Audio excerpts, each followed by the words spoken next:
ആത്മാക്കൾ വ്യത്യസ്തമാണ്, രൂപമാണ്, ഭാവമാണ്, വിഭിന്നമാണ്. സ്വഭാവ വിഭിന്നമാണ്. സ്വഭാവ ഫമാ തഅറഫ മിൻഹാ യതലഫ. ആത്മാക്കളുടെ ലോകമാകുന്ന ഒന്നാം ഘട്ട ജീവിതത്തിൽ പരസ്പരം കണ്ടുമുട്ടിയവർ അവിടെ വെച്ചുകൊണ്ട് സംവദിച്ചതായ ആത്മാക്കൾ രണ്ടാം ഘട്ട ജീവിതമാകുന്ന ഈ ദുനിയാവിൽ വെച്ചുകൊണ്ട് കണ്ടുമുട്ടുകയും സംവദിക്കുകയും ചെയ്യുമെന്ന് ഹബീബായ റസൂലുള്ളാഹി. വമാ തനാകറ മിൻഹാ യഖ്തലഫ. ഒന്നാം ഘട്ട ജീവിതത്തിൽ വെച്ചുകൊണ്ട് പരസ്പരം കണ്ടുമുട്ടാത്ത ആത്മാക്കളുണ്ടോ ഈ ദുനിയാവിൽ കണ്ടുമുട്ടുകയോ സംവദിക്കുകയോ ചെയ്യുകയില്ല എന്നും ഹബീബുനാ ശഫീഉനാ റസൂലുള്ളാഹി. അപ്പൊ അവിടെ വെച്ച് കണ്ടുമുട്ടിയവരെ ഈ ദുനിയാവിൽ വെച്ച് കണ്ടുമുട്ടും. അവിടെ വെച്ച് കണ്ടുമുട്ടാത്തവർ ആലമുൽ അർവാഹിൽ ആത്മാക്കളുടെ ലോകമാകുന്ന ആ ലോകത്ത് വെച്ച് കണ്ടുമുട്ടാത്തവർ ഈ ദുനിയാവിൽ വെച്ച് ഒരിക്കലും കണ്ടുമുട്ടൂല എന്ന് ഹബീബ് റസൂലുള്ളാഹി. എന്തിനാണ് നബിതങ്ങൾ ഇത് പറയുന്നത്? അങ്ങനെ ഒരു ലോകമുണ്ടെന്ന് ഉറപ്പിക്കാനാണ്. അല്ലെ തന്നെ ഖുർആനും ഹദീസും ഒരു വിഷയം പറഞ്ഞാൽ പിന്നെ നമ്മൾ അതിൽ സംശയിക്കാൻ പാടില്ല. അള്ളാഹും റസൂലും ഒരു തീരുമാനം പറഞ്ഞാൽ പിന്നെ അത് മനസ്സിൽ ഉറപ്പിക്കണം, ആശങ്ക വെക്കാൻ പാടില്ല. ഓ അങ്ങനെയൊക്കെ ഉണ്ടോ, എനിക്ക് ഇങ്ങനെ ഒരു ലോകം ഉണ്ടായിരുന്നു, എൻ്റെ ആത്മാവ് ഇങ്ങനെ ഉണ്ടായിരുന്നു. 1000 കൊല്ലക്കണക്കിന് വർഷം അവിടെ ജീവിച്ചിട്ടുണ്ട് എന്ന് നബിയുനാ റസൂലുള്ളാഹി. നമ്മുടെയൊക്കെ ആത്മാക്കൾ എത്ര കൊല്ലം അവിടെ ജീവിച്ചു? 1000 കൊല്ലക്കണക്കിന് വർഷം ജീവിച്ചു എന്ന് ഹബീബ് റസൂലുള്ളാഹി. ആലമുൽ അർവാഹിൽ ആത്മാക്കളുടെ ലോകത്ത്. ഇതൊക്കെ വിശ്വസിക്കാൻ പറ്റുമോ? വിശ്വസിക്കണം. അപ്പോഴല്ലേ മുത്തഖി, അപ്പോഴല്ലേ മുഅ്മിൻ. സൂറത്തുൽ ബഖറ. ബിസ്മില്ലാഹിർ റഹ്മാനിർ റഹീം. അലിഫ് ലാം മീം. ദാലികൽ കിതാബ് ലാ റൈബ ഫീഹി ഹുദൽ ലിൽ മുത്തഖീൻ الذين يؤمنون بالغيب الذين يؤمنون بالغيب ويقيمون الصلاة ومما رزقناهم ينفقون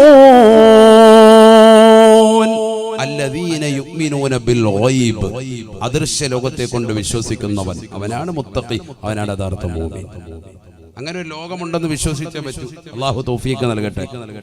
ഉറപ്പിച്ചില്ല, ഒന്നാം ഘട്ട ജീവിതം ഉണ്ടെന്നുള്ളത് ഉറപ്പിച്ചോ? ഖുർആനും ഹദീസും പറഞ്ഞതാ. ഇതിനെ സംശയം വെക്കണ്ട. ഇനി അങ്ങനെ ഉണ്ടോ എന്ന് ആയത്തും ഹദീസും നീ നടക്കണ്ട. ഇതിലാരും അവിശ്വസിക്കൂല. എല്ലാ ബിദ്അത്തുകാരും എല്ലാ ഈ വിഷയത്തിൽ ഐക്യമാണ്. അള്ളാഹു നമ്മളെ ഐക്യപ്പെടുത്തുമാറാവട്ടെ. ഇവിടെ ശ്രദ്ധിക്കണേ, ഇനിയിപ്പം നമ്മൾ നിലകൊള്ളുന്ന ലോകം മനുഷ്യന്റെ ജീവിതഘട്ടങ്ങളിൽ രണ്ടാമത്തെ ഘട്ടമാണിതെന്ന് സയ്യിദുനാ റസൂലുള്ളാഹി. ഇതേതാണ്? ഇത് ആലമുദ് ദുനിയ, ഇത് ഭൗതികമായ ലോകമാണ്, ഇത് ഇഹലോകമാണ്. ഇവിടെ നിന്റെ ആയുസ് റസൂലുള്ളാഹി നേരത്തെ പറഞ്ഞതാണ്. അഅ്മാറു ഉമ്മത്തി മാ ബൈന 60 വ 70. എന്റെ ഉമ്മത്തിന്റെ ആയുസ് 60ന്റെയും 70ന്റെയും ഇടയിലാണ്. സയ്യിദുനാ റസൂലുള്ളാഹി എന്റെ ഉമ്മത്തെന്ന് എടുത്തു പറഞ്ഞു. അതിൽ തന്നെ മനസ്സിലായി റസൂലുള്ളാഹിന്റെ ഉമ്മത്തല്ലാത്ത മിക്ക ഉമ്മത്തുകൾക്കും ആയുസ് വളരെ ദൈർഘ്യതയുണ്ടായിരുന്നു. 4000 വർഷം 3000 വർഷമൊക്കെ ജീവിച്ചു തീർത്ത ആളുകൾ ഈ ലോകത്ത് കഴിഞ്ഞു പോയിട്ടുണ്ട്. എന്റെ ഉമ്മത്തിന്റെ ആയുസ് 60ന്റെയും 70ന്റെയും ഇടയിലാണ്. സയ്യിദുനാ റസൂലുള്ളാഹി സ്വല്ലല്ലാഹു അലൈഹി വസല്ലം. അവ കുറഞ്ഞ ആയുസേ നമുക്ക് ഈ ലോകത്തുള്ളൂ എന്ന് നമുക്ക് മനസ്സിലാക്കാം. വളരെ ചുരുങ്ങിയ ആയുസേ ഉള്ളൂ. അത് കഴിഞ്ഞാൽ പിന്നെ തീരെയാണ് ഈ ലോകത്ത് നിന്ന് യാത്ര പോവാൻ. മരണത്തോടുകൂടി പിന്നെ നമ്മൾ എത്തുന്നത് മൂന്നാം ഘട്ട ജീവിതമാണ്. ആലമുൽ ബർസഖാണത്. ഖബർ എന്ന് പറയുന്ന ഭയാനകമായ ജീവിതമാണ്. രണ്ടാം ഘട്ട ജീവിതത്തിന്റെയും നാലാം ഘട്ട ജീവിതത്തിന്റെയും ഇടയിലുള്ള ഒരു മറയുടെ ലോകം, അതാണ് ഖബർ. ബർസഖ് മറയുടെ ലോകമാണ്. എന്താണ് അതിനുള്ളിൽ നടക്കുന്നത്? അതൊരു ലോകമായിട്ടാണ് റസൂലുള്ളാഹി പരിചയപ്പെടുത്തിയത്. എന്തുകൊണ്ട്? ആദം നബി അലൈഹിസ്സലാം മുതൽ ഖബറിൽ കിടക്കുന്ന എത്ര ആളുകളാണ് വർഷങ്ങളായി ഖബറിൽ കിടക്കാൻ. നാലാമത്തെ ഒരു ഘട്ടത്തിന് വേണ്ടി അവർ വെയിറ്റ് ചെയ്തിരിക്കാൻ കാത്തിരിക്കുക. ഈ ലോകത്തുള്ള എല്ലാ സൃഷ്ടികളും മരിച്ചതിന് ശേഷമേ നാലാമത്തെ ഘട്ടം ഉണ്ടാവുകയുള്ളൂ. സൂറന്ന കാഹളത്തിൽ ഇസ്രാഫീൽ അലൈഹിസ്സലാമിന്റെ മൂന്നാമത്തെ ഊത്ത് വരുമ്പോഴാണ് നാലാമത്തെ ഘട്ടത്തിലേക്കുള്ള കടന്നുപോക്ക്. അതുവരെ അവരിങ്ങനെ ഖബറിൽ കിടക്കാണ്. നമ്മുടെ മാതാപിതാക്കൾ, നമ്മുടെ അത്ത അമ്മ കുടുംബാദികൾ പലരുമൊക്കെ ഇന്ന് ഖബറിലാണ്. അല്ലാഹുവരൊക്കെ ഖബർ സന്തോഷത്തിലാക്കുമാറാവട്ടെ. സ്വർഗീയ വിരിപ്പ് അല്ലാഹു ഖബറിൽ വിരിച്ചു കൊടുക്കുമാറാവട്ടെ. ഖാല റസൂലുള്ളാഹി സ്വല്ലല്ലാഹു അലൈഹി വസല്ലം നബിയന റസൂലുള്ളാഹി സ്വല്ലല്ലാഹു അലൈഹി വസല്ലം തങ്ങൾ ഉറപ്പെടുത്തുകയാണ് മാ റഅയ്തു മൻളറൻ ഖത്തു ഇല്ലാ വൽ ഖബറു അഫളഅ മിൻഹു. നബിയന റസൂലുള്ളാഹി സ്വല്ലല്ലാഹു അലൈഹി വസല്ലം തങ്ങൾ പറയുകയാണ്, ഞാൻ കണ്ടിട്ടുള്ളതിൽ വെച്ച് ഏറ്റവും മോശപ്പെട്ട സ്ഥലം, ഏറ്റവും ഭയാനകമായ രംഗം അത് ഖബറാണ്, ഖബറാണ്, ഖബറാണ് എന്ന് നബിയുന റസൂലുള്ളാഹി സ്വല്ലല്ലാഹു അലൈഹി വസല്ലം. ഞാൻ കണ്ടിട്ടുള്ളതിൽ വെച്ച് ഏറ്റവും ഭയാനകമായ രംഗം ഖബറാണ്. ആരാണ് പറയുന്നത് സഹോദര? ഇസ്രാ മിഅ്റാജ് രാവിൽ ജിബ്രീൽ അലൈഹിസ്സലാം മുഖേന ഇതാ സ്വർഗ്ഗ നരകങ്ങൾ കണ്ട പ്രവാചകരല്ലയോ? ആ നരകത്തിന്റെ യാതനകൾ കൺമുന്നിൽ കാണിച്ചു കൊടുക്കുകയാണ്. അല്ലാഹു സുബ്ഹാനഹു വ തആല സംഭവ വികാസങ്ങൾ ജിബ്രീൽ എന്ന മലക്ക് മുഖേന വ്യക്തമായി നേർക്കാഴ്ചയായി പ്രവാചകന് നൽകുകയാണ് റസൂലുള്ളാഹി. എന്നിട്ടും പറയുകയാണ്, ഞാൻ കണ്ടിട്ടുള്ളതിൽ വെച്ച് ഏറ്റവും മോശപ്പെട്ട സ്ഥലം അത് ഖബറാണ്, ഖബറാണ് സാബ. അതുകൊണ്ടല്ലേ ഉസ്മാൻ ഇബ്നു അഫ്ഫാൻ റളിയല്ലാഹു അൻഹു ഖബർ കാണുമ്പോൾ കരയുകയാണ്, ഖബർ എന്ന് കേൾക്കുമ്പോൾ വിലപിക്കുകയാണ്. നമുക്കിന്ന് കരച്ചിലുണ്ടോ? മാതാപിതാക്കൾ മരണപ്പെട്ട് കിടക്കുമ്പോൾ പോലും സെൽഫി എടുക്കുന്ന യുഗത്തിലേക്ക് സമൂഹം മാറിപ്പോയില്ലയോ? അവരുടെ ഫോട്ടോ എടുത്തുകൊണ്ട് വാട്സാപ്പിലും ഫേസ്ബുക്കിലും പ്രചരിപ്പിക്കുന്നതിനപ്പുറം ഖബറടക്കിക്കൊണ്ടിരിക്കുന്ന സീനുകൾ പോലും യൂട്യൂബിൽ ലൈവ് ചെയ്യുന്ന തരത്തിലേക്ക് ഇന്നത്തെ മുസ്ലിം സഹോദരങ്ങൾ മാറിപ്പോയില്ലയോ? ഹബീബായ റസൂലുള്ളാഹി സ്വല്ലല്ലാഹു അലൈഹി വസല്ലം തങ്ങൾ പറയുകയാണ്, ഖബർ ഭയങ്കരമാണ്, ഭീകരമാണ്.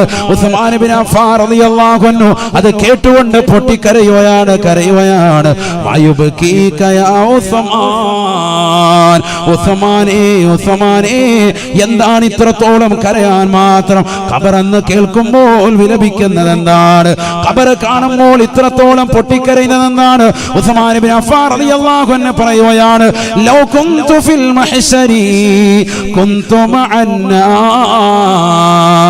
എന്നെ കൊണ്ടുപോയി വിചാരണയ്ക്ക് വേണ്ടി കത്തിജ്വലിക്കുന്ന സൂര്യനെ തലയ്ക്ക് മീതെ നിർത്തി കത്തിയാളും നരകത്തെ മുന്നിൽ നിർത്തിക്കൊണ്ട് വിചാരണയ്ക്ക് വേണ്ടി നിർത്തിയാലും കുന്തു മഅന്നാസ്, അവിടെ ഞാൻ ജനങ്ങളോടൊപ്പമാണ്.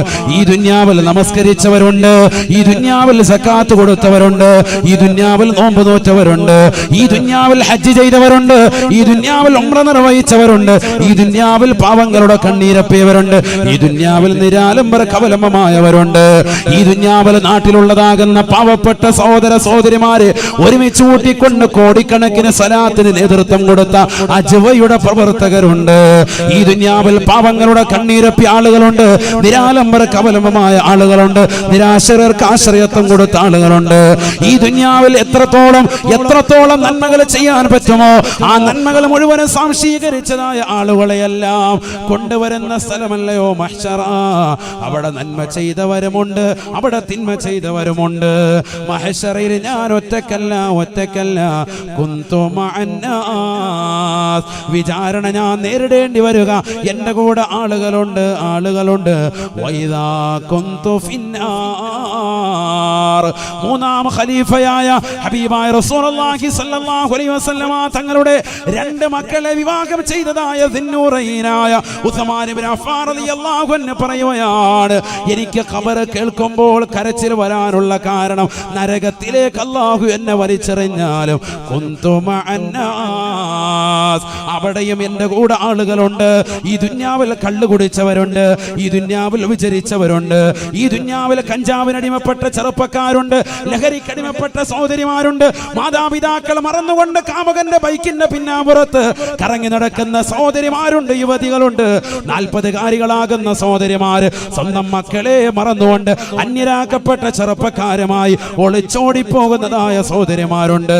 സ്വന്തം ഭാര്യയുടെ സൗന്ദര്യം ചുക്കിച്ചൊളിയുമ്പോ ആ ഭാര്യ മറന്നുകൊണ്ട് മറ്റൊരു പെണ്ണുമായി ചെങ്ങാത്തം പുൽകിക്കൊണ്ട് അവളുമായി ശരീരം ഇഴുകിച്ചേരുന്നതായ ഒരു മടിയില്ലാത്ത ഉളുപ്പില്ലാത്ത നാണമില്ലാത്ത ചെറുപ്പക്കാര് കടന്നു വരുന്ന സ്ഥലമാണ് നരകമെന്ന് പറയുന്നത്, കത്തിച്ചൊലിക്കുന്ന നരകമെന്ന് പറയുന്നത്.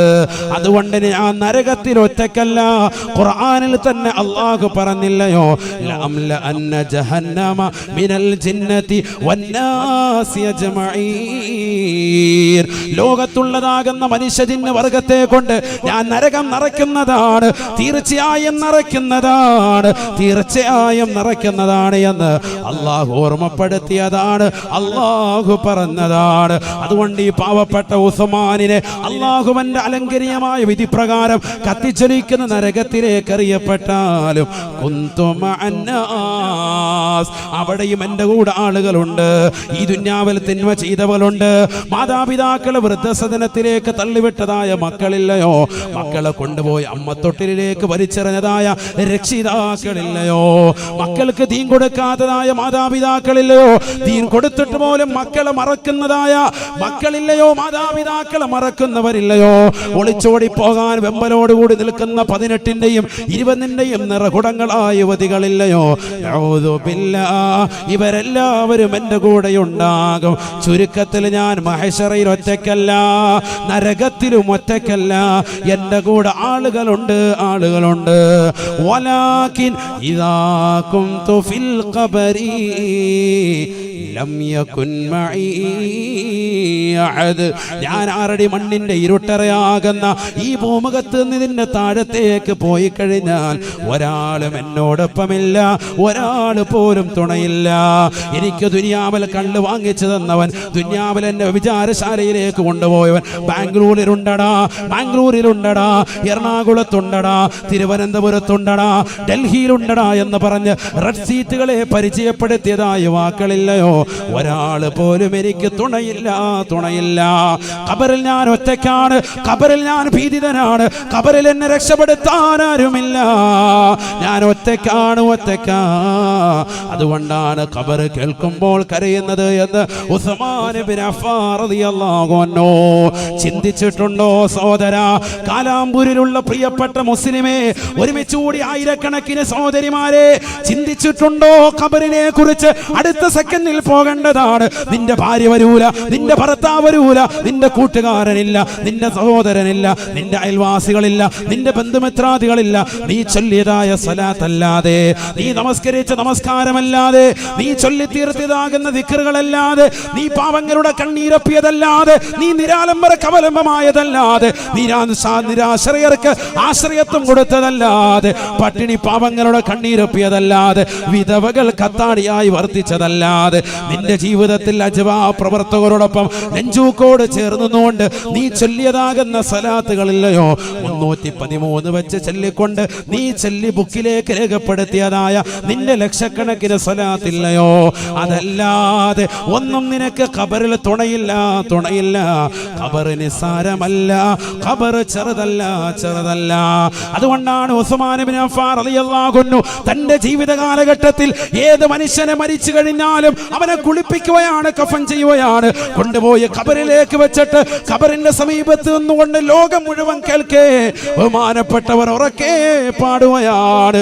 ഫൈൻ തൻജു മിൻഹാ തൻജു മിൻ ദീ അളീമതി വഇല്ലാ ഫഇന്നി ലാ യഖാലുക നാജിയാ. അല്ലയോ ഖബറിൽ ഏകാന്തനായി ജീവിക്കുന്ന സഹോദര, ഏകാന്തനായി കിടക്കുന്ന സഹോദരി, ഇന്നലെ വരെ ഭർത്താവിനോടൊപ്പം ചുംബം കൊടുത്തുകൊണ്ട് കടന്നതായ സഹോദരി അല്ലയോ? ഇന്നലെ വരെ ഭാര്യയോടൊപ്പം ഒട്ടിക്കിടന്നതായ ചെറുപ്പക്കാരനല്ലയോ? ഇന്നിതാ ഖബറിൽ വന്ന് കിടക്കുകയാണ്. പുഴുക്കളാണ്, മണ്ണാണ്. നിന്നെ ഇതാ തിന്നാൻ പോകുന്നത്. 3 ദിവസങ്ങൾക്ക് ശേഷം നിന്റെ ജീവിതം വല്ലാത്തതാണ്. ഇന്ന് മുതൽ നീ പ്രയാസമാണ്, ഇന്ന് മുതൽ നീ പ്രയാസമാണ്. ഫൈൻ തൻജു മിൻഹാ തൻജു മിൻ ദീ അളീമതി. ഈ ഖബറിന്റെ ഇടുക്കത്തിൽ നിന്ന്, ഇതിന്റെ ഞെരുക്കത്തിൽ നിന്ന്, ഇതിന്റെ അദാബിൽ നിന്ന്, ഇതിന്റെ മുങ്കർ നക്കീറിന്റെ ചോദ്യോത്തരങ്ങളിൽ നിന്ന് റഹ്മാൻ എന്ന മലക്ക് വന്നുകൊണ്ട് നന്മ തിന്മകൾ രേഖപ്പെടുത്താൻ പറയുമ്പോൾ കഫംപുടയിലേക്ക് ഉമനീര് വിരൽ മുക്കിക്കൊണ്ട് നീ നന്മകളാണ് രേഖപ്പെടുത്തിയതെങ്കിൽ, നിന്റെ നമസ്കാരം എഴുതിയിട്ടുണ്ട് എങ്കിൽ, നിന്റെ നോമ്പ് എഴുതിയിട്ടുണ്ട് എങ്കിൽ, നിന്റെ സലാത്തുകൾ എഴുതിയിട്ടുണ്ട് എങ്കിൽ, നിന്റെ ദിക്റുകൾ എഴുതിയിട്ടുണ്ട് എങ്കിൽ, നീ ജീവിതത്തിൽ കൊടുത്തു വീട്ടിയ സ്വതക്കകൾ, നീ കൊടുത്തു വീട്ടിയ സക്കാത്തുകൾ, നീ ചെയ്തു വീട്ടിയ ഹജ്ജുകൾ, നീ കൊടുത്തു വീട്ടിയതാകുന്ന സർവ്വ സ്വതക്കകൾ എല്ലാം നിന്റെ കഫൻ തുണിയിലേക്ക് ഉമനീര് വിരൽ മുക്കിക്കൊണ്ട് നീ രേഖപ്പെടുത്തിയതെങ്കിൽ ഈ ഖബറിന്റെ ബുദ്ധിമുട്ടിൽ നിന്ന്, അതിന്റെ ഭയാനകൽ നിന്ന്, ഇനി അങ്ങോട്ടുള്ളതാകുന്ന ജീവിതത്തിൽ നിന്ന് നീ രക്ഷപ്പെട്ടവനാണ്.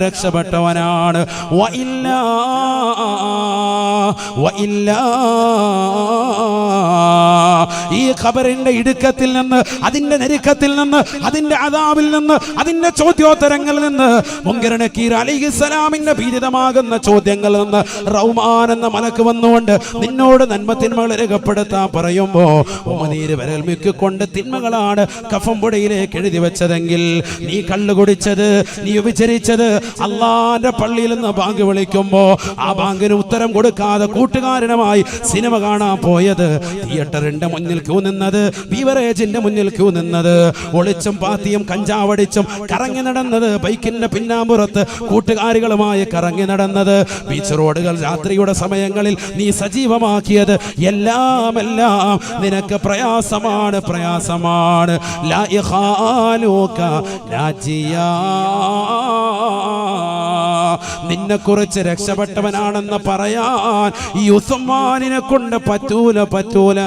ഖബറിൽ രക്ഷപ്പെട്ടവനെ ഇനി അങ്ങോട്ട് രക്ഷപ്പെടൂ, ഖബറിൽ രക്ഷപ്പെടാത്തവൻ ഈ ജീവിതത്തിൽ രക്ഷപ്പെടാത്തവനാണ് എന്ന് ഉസ്മാൻ ഇബ്നു അഫ്ഫാൻ റളിയല്ലാഹു അൻഹു പഠിച്ചു വെക്കേണ്ട പാഠമാണ്. അതുകൊണ്ടാണ് റസൂലുള്ളാഹി പറഞ്ഞത്, ഞാൻ എൻ്റെ ജീവിതത്തിൽ കണ്ടിട്ടുള്ളതിൽ വെച്ച് ഏറ്റവും മോശപ്പെട്ട സ്ഥലം ഏത്? ഖബർ. സയ്യിദുനാ റസൂലുള്ളാഹി. അല്ലാഹു നമ്മളെ കാത്ത് രക്ഷിക്കട്ടെ. അല്ലാഹു നമ്മളെ കാവൽ നൽകട്ടെ. പോരാ കട്ടി പോരാ, ഉറക്കെ പറയിൻ, അല്ലാഹു നമുക്ക് ഖബർ ജീവിതം സന്തോഷമാക്കട്ടെ. എല്ലാവിധ ബുദ്ധിമുട്ടുകളിൽ നിന്ന് അല്ലാഹു സലാമത്തിലാക്കട്ടെ.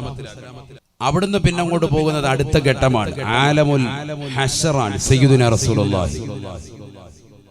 നാലാമത്തെ ഘട്ടം അതാണ് ആലമുൽ ഹശ്ർ. നാലാമത്തെ ഘട്ടം അതാണ് മഹ്ശറ. സയ്യിദുനാ റസൂലുള്ളാഹി. ഭീതിതമായ ലോകമാണ് മഹ്ശറ എന്ന് പറയുന്നത്. ചെറിയ ആലമുൽ ഹശ്റ. മഹ്ശറ എന്ന് പറഞ്ഞാൽ തന്നെ പേടിക്കേണ്ടതാണ്. അള്ളാഹു നമുക്ക് അവിടെ തണൽ നൽകട്ടെ. അർശിന്റെ തണലില്ലാതെ രക്ഷപ്പെടാത്തൊരു രംഗമാണത്. അള്ളാഹുവിന്റെ തണലല്ലാതെ, അഥവാ അവന്റെ അർശിന്റെ തണലല്ലാതെ മറ്റൊരു തണലില്ലാത്തൊരു ലോകം വേറെ ഒന്നുമില്ല. നമുക്കിവിടെ ഭൂമിയിൽ ഒരു ചെറിയൊരു തണല് കിട്ടാൻ വേണ്ടി നമ്മൾ ആഗ്രഹിക്കും, ഇല്ലേ? ചൂട് വരുമ്പോൾ എവിടെയെങ്കിലും പോയി തണലത്തോട്ട് മാറിക്കും. ഇത് പകല് ഒരു 2 മണി സമയത്താണ് ഇതുപോലെ പരിപാടിയെങ്കിൽ ആരും ഇവിടെ ഇരിക്കൂല, കാരണം നല്ല ചൂടായിരിക്കും. പന്തലില്ലാതെ സൗകര്യപ്പെടുത്താൻ നമ്മൾ ഇരിക്കൂല. ആലമുൽ ഹശ്ർ ചെറുതല്ല. മഹ്ശറ എന്ന് പറയുന്നത് സൂര്യനെ തലയ്ക്ക് മീതെ കൊണ്ടുവന്ന് നിർത്തിയിട്ട് വിചാരണ ചെയ്യുന്ന ഘട്ടമാണ്. 16,15,15,000 കിലോമീറ്റർ അകലെ നിന്നുകൊണ്ട് തീതുപ്പുന്ന സൂര്യനെ തലയ്ക്ക് മീതെ കൊണ്ടുവന്ന് വിചാരണ ചെയ്യുന്ന ഘട്ടമാണ് മഹ്ശറ എന്ന് സയ്യിദുനാ റസൂലുള്ളാഹി. ചൂട് എത്ര കാഠിന്യമാണ്. പകലൊരു പരിപാടി ഇവിടെ നടത്തിയാൽ ഒരു മനുഷ്യനില്ല എന്ന് ഞാൻ പറഞ്ഞു.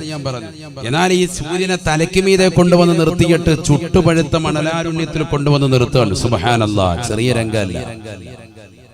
മാത്രമല്ല, കത്തിച്ചൊലിക്കുന്ന സൂര്യനെ മുന്നിൽ കൊണ്ടുവന്ന് വിചാരണ നടത്തുന്ന സമയമാണ് മഹ്ശറ എന്ന് ഹബീബായ റസൂലുള്ളാഹി. നരകത്തെ മുന്നിൽ കൊണ്ടുവന്ന് വിചാരണ നടത്തും. നരകത്തെ മുന്നിൽ കൊണ്ടുവരും, എന്നിട്ട് വിചാരണ തുടങ്ങുള്ളൂ. മഹ്ശറയുടെ തുടക്കം തന്നെ നരകത്തെ മുന്നിൽ കൊണ്ടുവന്നിട്ടേ വിചാരണ തുടങ്ങുള്ളൂ. നഊദു ബില്ലാഹ്. പഠിച്ചു വെക്കേണ്ടതായ വചനങ്ങളാണ്. ഹബീബായ റസൂലുള്ളാഹി സ്വല്ലല്ലാഹു അലൈഹി വസല്ലമ തങ്ങൾ ഓർമ്മപ്പെടുത്തുകയാണ്, ഈ നരകത്തിന്റെ സൃഷ്ടിപ്പ് തന്നെ ചെറുതല്ലല്ലോ. ഹബീബുനാ റസൂലുള്ളാഹി സ്വല്ലല്ലാഹു അലൈഹി വസല്ലമ തങ്ങൾ പറഞ്ഞു, ഊഖിദന്നാറു അൽഫ സനാ ഹത്ത ഹമറത് ثم ഊഖിദ അൽഫ സനാ حتى بيضت ثم أوقد ألف سنة حتى سودت وهي سوداء مظلمة. നബിയുനാ റസൂലുള്ളാഹി സ്വല്ലല്ലാഹു അലൈഹി വസല്ലമ തങ്ങൾ പറയുകയാണ്, സഹാബ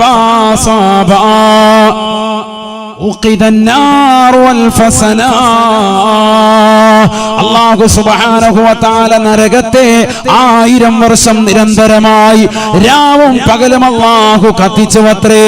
ഹത്തഹ്മറത്ത് നരകത്തിന്റെ നിറം വല്ലാതെ ചുവന്നു പോയി സ്വഹാബ, ചുവന്നു പോയി സ്വഹാബ. നരകത്തെ കുറിച്ച് റസൂലുള്ളാഹി പറയുകയാണ്, നരകത്തിന്റെ സൃഷ്ടിപ്പ് അല്ലാഹു സമൂഹത്തിന് ഓർമ്മപ്പെടുത്തുകയാണ്. ഉത്ബുദ്ധതയിലേക്ക്, കള്ളിനും കഞ്ചാവിനും അടിമപ്പെട്ട സമൂഹത്തിന് ഉത്ബുദ്ധതയിലേക്ക് റസൂലുള്ളാഹി കൊണ്ടുവരുകയാണ്. ഈ ദുനിയാവിൽ അടിച്ചു പൊളിച്ച് രസിച്ച് രമിച്ച് നീ കഴിയരുത്.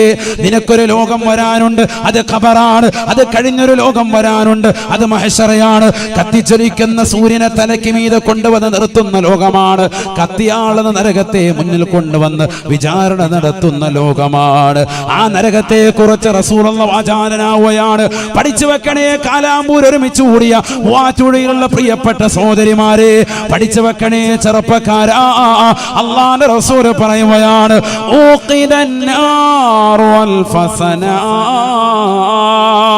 നരകത്തെ 1000 വർഷം രാവും പകലും നിരന്തരമായി അല്ലാഹു കത്തിക്കുകയാണ്, കത്തിക്കുകയാണ്. ഹത്തഹ്മറത്ത് നരകത്തിന്റെ നിറം വല്ലാതെ ചുവന്നു പോയി സ്വഹാബ, ചുവന്നു തുടുത്തു സ്വഹാബ. ഹബീബായ റസൂലുള്ളാഹി സ്വല്ലല്ലാഹു അലൈഹി വസല്ലം തങ്ങൾ പറയുകയാണ്, വീണ്ടും 1000 കൊല്ലം കൂടി അല്ലാഹു നരകത്തെ കത്തിക്കുകയാണ്. 1000 കൊല്ലം രാവും പകലും നിരന്തരമായി കത്തിച്ച് ചുവന്ന് തുടുത്ത നരകത്തിന്റെ കത്തിക്കൽ അല്ലാഹു നിർത്തുന്നില്ല. വീണ്ടും 1000 കൊല്ലം കൂടി അല്ലാഹു കത്തിക്കുകയാണ്. ഹത്തബിയല്ലത്ത് നരകത്തിന്റെ നിറം വല്ലാതെ വെളുത്തു പോയത്രേ. നിർത്തുന്നില്ല, നിർത്തുന്നില്ല. അല്ലാഹുവിന്റെ റസൂൽ പറയുകയാണ്, സ്വഹാബ വല്ലാത്ത രംഗമാണ് സ്വഹാബ, വല്ലാത്ത ഭീതിതമാണ് സ്വഹാബ.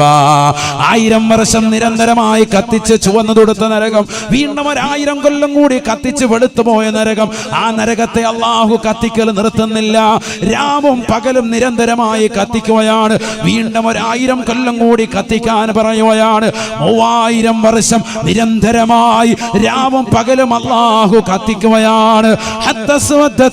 അല്ലാഹുവിന്റെ റസൂൽ പറയുകയാണ്, അത് കറുത്തുപോയി സ്വഹാബ, കറുത്തുപോയി സ്വഹാബ. വഹിയ സൗദാഉൻ മുളിമാ, വല്ലാതെ കറുകറുത്തതായ ഇരുൾമുറ്റിയതായ നരകമായി മാറിയിരിക്കുകയാണ്. ആര് കണ്ടാലും പേടിക്കുന്ന കോലമാണ്, ആര് കണ്ടാലും ഭയക്കുന്ന കോലമാണ്. അതുകൊണ്ടല്ലേ റസൂലുള്ളാഹി സ്വല്ലല്ലാഹു അലൈഹി വസല്ലം തങ്ങൾ പറയുന്നത്, ആ നരകത്തെ തൊട്ട് നീ കാവൽ തേടണേ. ജുമുഅ ദിവസം പള്ളിയിലേക്ക് പോകുന്ന സഹോദരാ, ആ പള്ളിയുടെ മിമ്പറിൽ നിന്ന് കേൾക്കുന്നില്ലയോ? 3 പ്രാവശ്യം ഖതീബ് ഉസ്താദ് ആവർത്തിച്ച് ചോദിക്കുന്നത് ഒരേ ഒരു കാവൽ തേട്ടം മാത്രമാണ്. അല്ലാഹുമ്മ അജ്റനാ മിനന്നാർ. അല്ലാഹുവേ പടച്ചറബേ, നരകത്തെ തൊട്ട് കാക്കണേ അല്ലാ, നരകത്തെ തൊട്ട് കാക്കണേ അല്ലാ, നരകത്തെ തൊട്ട് കാക്കണേ അല്ലാ. കാരണം നരകം ഒരു ചെറിയ വിഷയമല്ല, നരകം ഒരു ഭീതിതമായ ലോകമാണ്. നബിയനാ റസൂലുള്ളാഹി സ്വല്ലല്ലാഹു അലൈഹി വസല്ലം തങ്ങൾ പറയുകയാണ്, നീ മനസ്സിലാക്കിയതുപോലെ 2 വിറകുകൊള്ളികളെ ചേർത്ത് വെച്ചുകൊണ്ട് കത്തിക്കുന്നതായി നരകത്തെ നീ കാണരുതേ, നരകത്തെ നീ മനസ്സിലാക്കരുതേ. അബൂ ഹുറൈറ റളിയല്ലാഹു അൻഹു നിവേദനം ചെയ്യുന്ന ഹദീസിൽ കാണാം, വലൗ ജുമിഅ ഹതബുദ് ദുനിയാ കുല്ലിഹാ, വലൗ ജുമിഅ ഹതബുദ് ദുനിയാ കുല്ലിഹാ ലകാന അൽ ജുസ്ഉൽ വാഹിദു മിൻ അജ്സാഇ ജഹന്നമ. നഊദു ബില്ലാഹ്, നഊദു ബില്ലാഹ്. അല്ലാഹുവിന്റെ റസൂൽ പറയുകയാണ്, സ്വഹാബാ, സ്വഹാബാ, ലോകത്തുള്ള മുഴുവൻ വൃക്ഷലതാദികളും സസ്യലതാദികളും മുഴുവനും മുറിച്ചെടുത്ത് അത് കഷ്ടം കഷ്ടമാക്കി, അത് വിറകുള്ളികളാക്കി, അതൊരു മരുഭൂമിയിലിട്ടുകൊണ്ട് നീ കത്തിച്ചാലും ലോകത്തുള്ള മുഴുവൻ വൃക്ഷലതാദികൾ, മൂവാറ്റുപുഴയിലെ വൃക്ഷലതാദികൾ മാത്രമല്ല, എറണാകുളം ജില്ലയിലെ വൃക്ഷലതാദികൾ വൃക്ഷലതാദികൾ മാത്രമല്ല, കേരളം എന്ന കൊച്ചു സംസ്ഥാനത്തിലെ വൃക്ഷലതാദികൾ മാത്രമല്ല, ഇന്ത്യ എന്ന ജനാധിപത്യ രാജ്യത്തിലെ വൃക്ഷലതാദികൾ മാത്രമല്ല, ലോകത്തുള്ള ആമസോൺ കാടുകളടക്കമുള്ളതായ ഏതൊക്കെ മുഴുവൻ വൃക്ഷലതാദികളുണ്ടോ, സസ്യലതാദികളുണ്ടോ, അതെല്ലാം ഒരുമിച്ച് കൂട്ടിയിട്ട് കത്തിച്ചാലും ലകാനൽ ജുസ്ഉൽ വാഹിദു മിൻ ജസാഇ ജഹന്നമ, ജഹന്നമിലേക്ക് ചേർത്ത് നോക്കിയിട്ട്, നരകത്തിലേക്ക് ചേർത്ത് നോക്കിയിട്ട് അത് ചെറുതാണ് ചെറുതാണ് ചെറുതാണ്, 100-ൽ 1 ഭാഗം മാത്രമാണ് നരകമെന്ന് നീ കരുതണേ എന്ന് ഹബീബുനാ ശഫീഉനാ റസൂലുള്ളാഹി സല്ലല്ലാഹു അലൈഹി വസല്ലം. ലോകത്തുള്ള മുഴുവൻ മരങ്ങളും മുറിച്ചിട്ടിട്ട് കത്തിച്ചാലും നരകമാണോ നീ കണക്കാക്കുന്നത്? നരകത്തിലേക്ക് ചേർത്ത് നോക്കിയിട്ട് അതൊരു ചെറുതാകട്ടോ, 100-ൽ 1 കേട്ടോ, ബാക്കി 99 നീ ചിന്തിച്ചതിനപ്പുറമാണെന്ന് സയ്യിദുനാ റസൂലുള്ളാഹി. മനസ്സിലായിക്കോ? അപ്പൊ നരകം എന്ന് പറഞ്ഞാൽ എന്താ? ഈ ഒരൊറ്റ ഹദീസ് മതി അതിന്റെ ഭാഗം ക്ലിയർ ചെയ്യാൻ. നീ മനസ്സിലാക്കിയതിനപ്പുറമാണെന്ന് കരുതാൻ. ഈ കരുതുന്ന 2 വിറകുകൾ കയറ്റി വെച്ചിട്ട് താത്ത അതിനകത്ത് ഇട്ടിട്ട് കുറച്ചേരം ഇട്ടിട്ട് പുഴുങ്ങിട്ട് വിടും. അല്ല, അല്ലാഹു നമ്മളെ കാക്കട്ടെ. നരകം എന്ന് പറഞ്ഞാൽ നിസ്സാരമല്ല, ചെറിയ കാര്യമല്ല. നബിയുനാ റസൂലുള്ളാഹി സ്വല്ലല്ലാഹു അലൈഹി വസല്ലമ തങ്ങൾ പറയുകയാണ്, നരകത്തെ നാളെ മഹ്ശറിലേക്ക് കൊണ്ടുവരുമത്രേ. മഹ്ശറിലേക്ക് കൊണ്ടുവരും. അതിനുവേണ്ടി അല്ലാഹു സുബ്ഹാനഹു വ തആല ജിബ്രീൽ അലൈഹിസ്സലാമിനോട് പറയും, ജിബ്രീലേ നീ പോ, യാ അല്ലാഹ്, പോയിട്ട് മാലിക് എന്ന മലക്കിനോട് പറയും, നരകത്തെ കാക്കുന്ന മലക്കിനോട് പറയും, നരകത്തെ കൊണ്ടുവരാൻ വേണ്ടി പറയും. സമയമായിട്ടുണ്ട്, വിചാരണ തുടങ്ങാൻ പോവാണ്. 4ാമത്തെ ഘട്ടം തുടങ്ങണമെങ്കിൽ ആര് വരണം? നരകം കൂടി വരണം. സയ്യിദുനാ റസൂലുള്ളാഹി. ഇത് ചെറിയ കാര്യമല്ല. അതുകൊണ്ട് നരകത്തെ തൊട്ട് കാവലത്തേട്ട ഇല്ലാത്ത സ്ഥലം എവിടെയാണ്? إن في خلق السماوات والأرض واختلاف الليل والنهار لآيات لأولي الألباب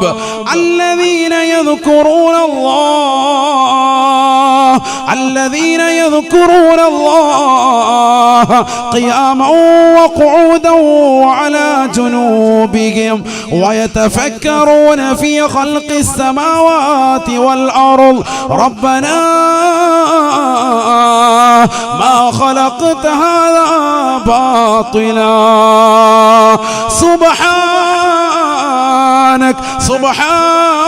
سبحانك فقنا عذاب النار. രാവിലെ പ്രഭാതത്തിൽ എഴുന്നേറ്റുന്ന മനുഷ്യൻ ആയിരിക്കുന്ന കട്ടിലിരുന്നുകൊണ്ട്, വിരിപ്പിലിരുന്നുകൊണ്ട് ഓതേണ്ട സൂക്തമാണ്. അവസാനമായതിൽ പറഞ്ഞു നിർത്തുന്നത് ഫഖിനാ അദാബന്നാർ, നരകത്തെ തൊട്ട് കാക്കണേ അല്ലാഹ്, നരകത്തെ തൊട്ട് കാക്കണേ അല്ലാഹ്.